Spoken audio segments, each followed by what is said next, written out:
Hello and welcome. This is Abdullah Sheikh, your mind trainer. आपने ये हदीस कुदसी सुन रखी होगी, ए इब्ने आदम, एक मेरी चाहत है, एक तेरी चाहत है, और होगा वही जो मेरी चाहत है, और मैं तुझे थका दूंगा उसमें जो तेरी चाहत है, बस होगा वही जो मेरी चाहत है। सो सुपुर्द कर दे उसके जो मेरी चाहत है, तो मैं तुझे वो भी दे दूंगा जो तेरी चाहत है। कभी आपने सोचा कि जिंदगी में और कैरियर में आप थकते क्यों जा रहे हैं? कभी आपने सोचा कि कुछ लोग बहुत एक्सेल कर जाते हैं अपने कैरियर और लाइफ में, और कुछ लोग बहुत पीछे रह जाते हैं?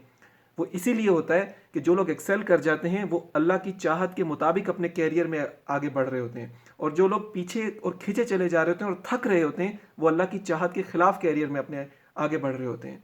सो याद रखें, अगर आप अपना कैरियर आइडेंटिफाई कर लेते हैं, अगर आप अपना पैशन आइडेंटिफाई कर लेते हैं जो उसकी चाहत है, जिसके लिए उसने आपको दुनिया में भेजा है, तो आप कामयाब होंगे। और अपना पैशन आइडेंटिफाई करने के लिए मेरे साथ जुड़े रहें, मेरे चैनल को सब्सक्राइब करें।